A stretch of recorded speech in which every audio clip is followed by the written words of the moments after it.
Cancer గురించి తెలుసు కదా మీకు. దానికి మించిన అండ్ దానికైనా ప్రమాదకరమైన ఇంకో జబ్బు ఒకటి ఉంది, మొహమాటం అని.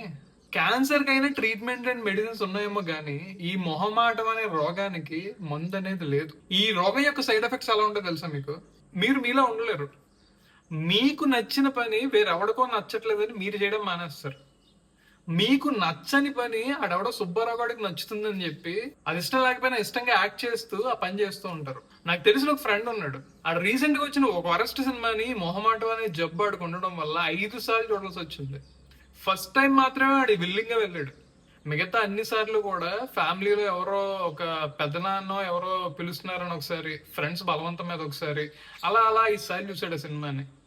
5 సార్లు మళ్ళీ 3 సార్లు ఈ ఓన్ మనీతో ఈ టికెట్ బుక్ చేయాల్సి వచ్చింది ఈ మొహమాటం అనే జబ్బు వల్ల.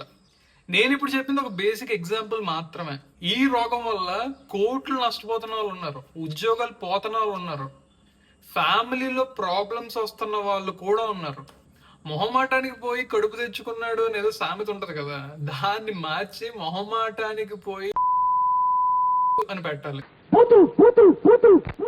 కాదు, బీప్ వస్తే ఇంకా బూతు మాట్లాడినట్టేనా? నేను మట్టి కొట్టుకుపోయాడు అని అన్నాను అంతే.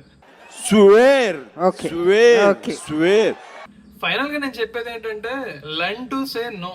మీకు ఒకవేళ నో చెప్పడం అనేది చేత కాకపోతే యూట్యూబ్ లో ఇదే కాన్సెప్ట్ మీద, స్పెసిఫిక్ గా ఇదే కాన్సెప్ట్ మీద పాడ్కాస్ట్ ఉన్నాయి చూడండి, ఆర్ ఇదే కాన్సెప్ట్ మీద కొంతమంది బుక్స్ కూడా రాశారు, చదవండి, చక్కగా ఉండండి. ఈ రోగం నుండి యాజ్ సూన్ యాజ్ పాసిబుల్ బయట పడండి.